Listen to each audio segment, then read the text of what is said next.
श्री परमात्मने नमः। द्वितीय अध्याय मुक्तिकोपनिषद।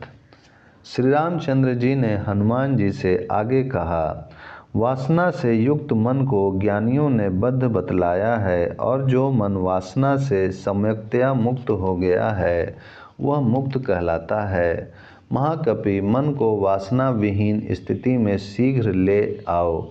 भली भांति विचार करने से और सत्य के अभ्यास से वासनाओं का नाश हो जाता है। वासनाओं के नाश से चित्त उसी प्रकार विलीन हो जाता है जैसे तेल के समाप्त हो जाने पर दीपक बुझ जाता है। वासनाओं का भली भांति त्याग करके मुझ चैतन्य स्वरूप में जो निवात दीप शिखा के समान निश्चल होकर स्थित रहता है, वह मुझ सच्चिदानंद स्वरूप को एक ही भाव से प्राप्त होता है। समाधि अथवा कर्म अनुष्ठान वह करे या ना करे, जिसके हृदय में वासना का सर्वथा अभाव हो गया है, वही मुक्त है और वही उत्तम आशय है। जिसके मन से वासनाएं दूर हो गई हैं, उसे न नैष्कर्म से कर्मों के त्याग से मतलब है और न कर्म अनुष्ठान से। उसे समाधान अर्थात षड संपत्ति और जप की भी आवश्यकता नहीं है। सारी वासनाओं का त्याग करके मन का मौन धारण करने के अतिरिक्त कोई दूसरा परम पद नहीं है। किसी प्रकार की प्रत्यक्ष वासना न होने पर भी चक्षु आदि इंद्रियां जो स्वतः अपने अपने बाह्य विषयों में प्रवृत्त होती हैं, इसमें कोई न कोई सूक्ष्म वासना ही कारण है। अनायास सामने आए हुए दृश्य विषयों में जैसे चक्षु इंद्रिय की बारंबार प्रवृत्ति राग रहित ही होती है, उसी प्रकार धीर पुरुष कार्यों में अनासक्त भाव से ही प्रवृत्त होते हैं। पवन तनय जो सत्ता बुद्धि से प्रकट होती है और उसी के अनुकूल होती है तथा जिसमें चित्त का उदय और लय भी होता है, मुनि लोग उसी वृत्ति को वासना के नाम से पुकारते हैं।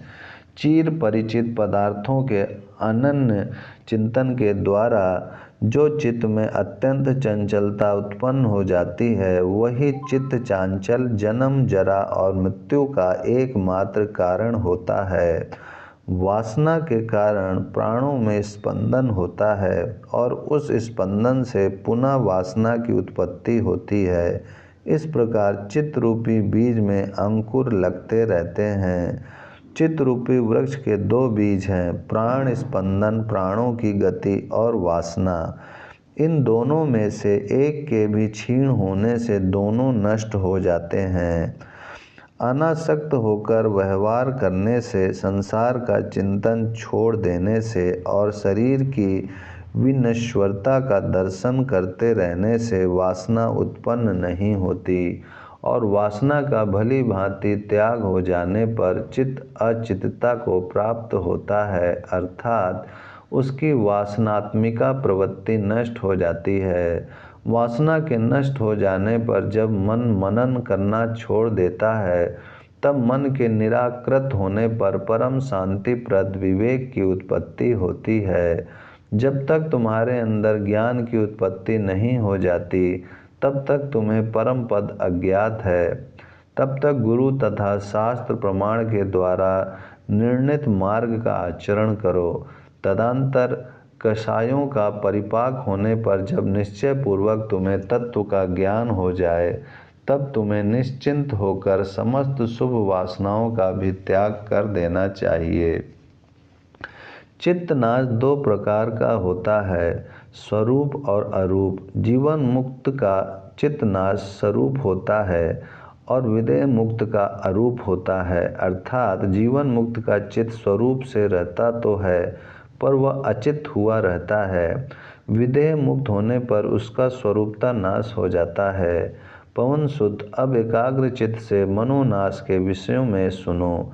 जब तुम्हारा मन चित्त नाश की स्थिति को प्राप्त हो जाएगा, अर्थात उसकी अनुसंधानात्मिका वृत्ति शांत हो जाएगी, तब मैत्री, करुणा, मुदिता और उपेक्षा प्रभृति गुणों से युक्त होकर वह परम शांति को प्राप्त कर लेगा। इसमें कोई संशय नहीं है। जीवन मुक्त का मन आवागमन से मुक्त हो जाता है, अतः उसका वह मनोनाश स्वरूप कहलाता है। विदेह मुक्ति मिल जाने पर जो मनोनाश होता है वह अरूप कहलाता है। अतएव सहस्त्रों अंकुर, त्वचा, पत्ते, शाखा एवं फल फूल से युक्त इस संसार वृक्ष का यह मन ही मूल है। यह निश्चित हुआ और वह मन संकल्प रूप है। संकल्प को निवृत्त करके उस मनस तत्व को सुखा डालो, जिससे यह संसार वृक्ष भी निरस होकर सूख जाए। अपने मन के निग्रह का एक ही उपाय है, वह यह है निश्चय करना कि मन का अभ्युदय, उसका स्फीत होना ही उसका विनाश पतन है और उसके नाश में ही उसका महान अभ्युदय, उसकी उन्नति है। ओम शांति शांति शांति।